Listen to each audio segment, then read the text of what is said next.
আমরা রক্ত ঝরিয়েছি বলে আপনারা আজকে সংসদে প্রধানমন্ত্রী স্বরাষ্ট্রমন্ত্রী হয়েছেন। রক্ত ঝরার পরে রক্ত ঝরিয়ে গুলিবিদ্ধ হয়ে 3 দিনের মাথায় গুলিবিদ্ধ হয়ে দয়া করে থামুন।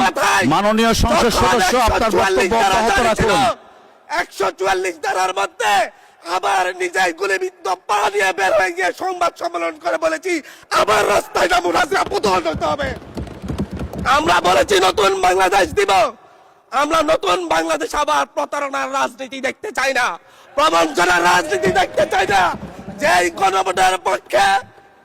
গণভোটের পক্ষে আমাদের মাননীয় প্রধানমন্ত্রী প্রচারণা চালিয়েছেন, যে আদেশের পক্ষে মাননীয় সরকার দলীয় সংসদ সদস্যরা প্রচারণা চালিয়েছেন, আজকে এখানে সেই কেন এটা নিয়ে আবার দীর্ঘ আলোচনা হতে হবে।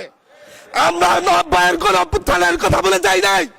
3 জোটের রূপরেখা হয়েছে, বাংলাদেশ গণতান্ত্রিক ভাবে উত্তীর্ণ হবে কথা দেওয়া হয়েছিল, কিন্তু 94 সালের মাগুরার নির্বাচন কারা আয়োজন করেছিল? কারা 94 সালে মাগুরার নির্বাচন আয়োজন করেছিল? আজকে আবার এই সংসদে দাঁড়িয়ে আবার এমন একটা ব্যবস্থা নিয়ে যাচ্ছেন, আরেকবার যে মাগুরার নির্বাচন আয়োজন করবেন না, এর নিশ্চয়তা কে দিবে? এর নিশ্চয়তা কে দিবে? আমি আমার সবচাইতে কম বয়সী প্রার্থী হিসাবে নিজের প্রার্থীটা জমা দিয়ে এলাকায় গিয়েছি প্রচারণা করতে। 3বার হামলা শিকার হতে হয়েছে। আমি সংসদ সদস্য হিসেবে এলাকায় গিয়েছি, সেই জায়গায় আমার উপর হামলা করেছে, সরাসরি ভিডিওতে দেখা গিয়েছে। অস্ত্র নিয়ে, দেশীয় অস্ত্র নিয়ে আমাকে কোপাতে আসা হয়েছে। তারা কারা? ওরা তো তারাই যাদের প্রত্যেকের হাতে বিএনপি দলীয় নেতা কর্মীদের রক্ত লেগে আছে, প্রাণ লেগে আছে। এই বিশ্বাসঘাতকতা মাননীয় স্পিকার, এই রাষ্ট্র আর সইবে না। আপনারাও সইতে পারবেন না। বিশ্বাসঘাতকতার মূল্য এই দেশে আবার দিতে হবে আপনাদেরকে।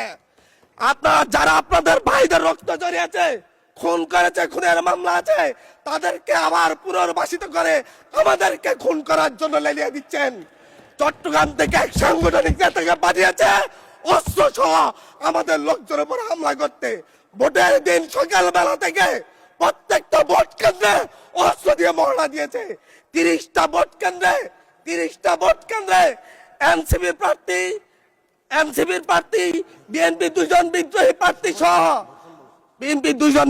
প্রার্থী সহ কারো এজেন্টকে ঢুকতে দেওয়া হয় নাই। এটার জন্য কি আমরা আমাদের রক্ত ঝরিয়েছি?